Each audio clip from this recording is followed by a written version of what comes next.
Button दबाना ना भूले। सीमा अपने गूंगे पति दीपक के साथ दिल्ली में रहती थी। दीपक एक बहुत मेहनती आदमी था और काम भी करना चाहता था, लेकिन उसके गूंगे होने की वजह से कोई भी उसे नौकरी नहीं देता, और नौकरी देता तो ज्यादा समय के लिए वो नौकरी पर नहीं रुक पाता। फिर भी वो हिम्मत नहीं हारता और नौकरी की तलाश करता रहता। वो इतना और किसी चीज से परेशान नहीं था जितना अपनी बीवी की बड़बोली जुबान से परेशान था।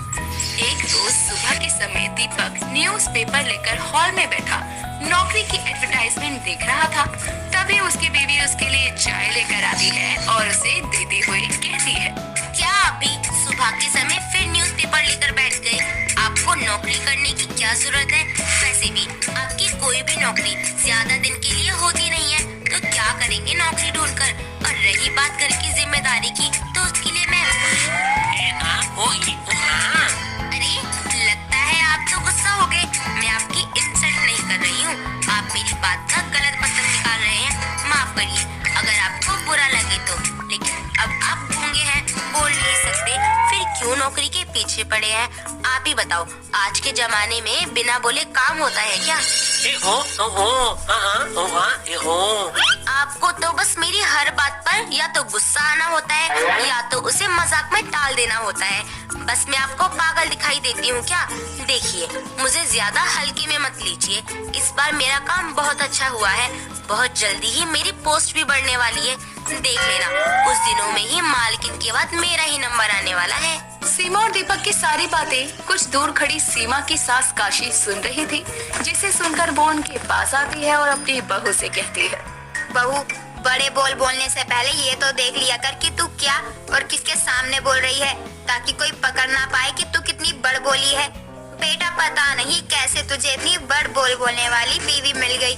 अगर मुझे पहले पता होता ये इतनी बड़ बोली है तो मैं कभी तेरी शादी से नहीं करवाती। देखो माँ जी, मुझसे ऐसे बात मत करिए। अब जो भी हूँ, जैसी भी हूँ, आपकी बहू हूँ, और मैंने जो बोला है वो सच बोला है। चाहे आप देख लेना, कुछ दिनों में मालकिन के बाद मेरा ही नाम लेंगे। इतनी चलती है मेरे ऑफिस में मेरी, कोई भी काम बिना मेरी इजाजत के होता ही नहीं है।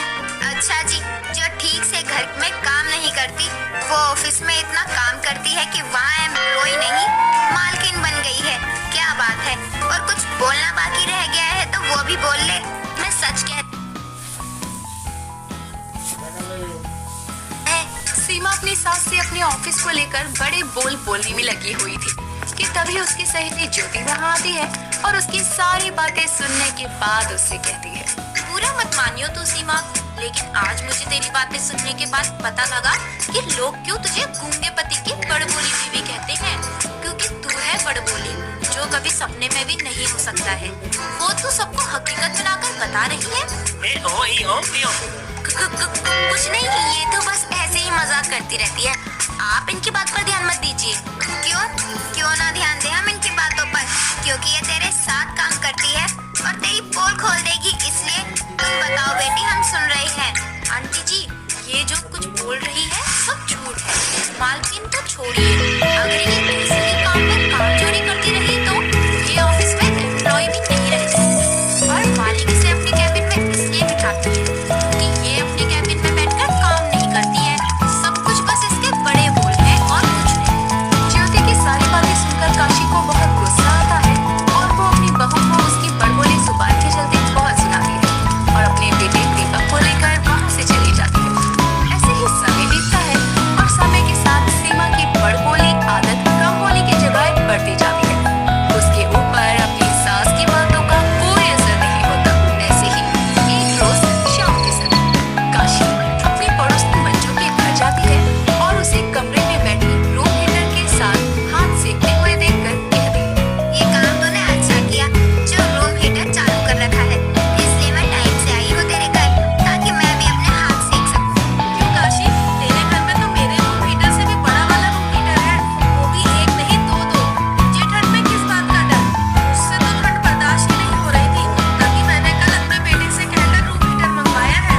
तुझे किसने कहा कि मेरे घर में बड़ा वाला रूम हीटर है? वो भी एक नहीं दो। किसी ने तुझसे मजाक किया होगा।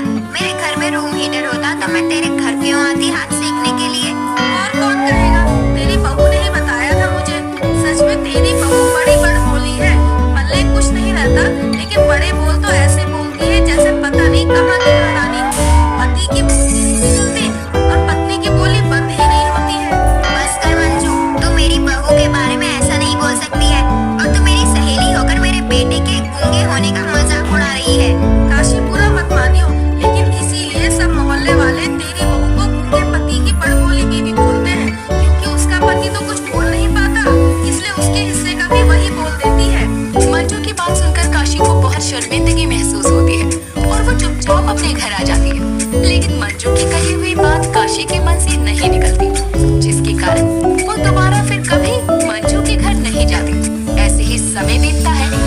एक रोज सभी लोग हॉल में बैठकर टीवी देख रहे थे।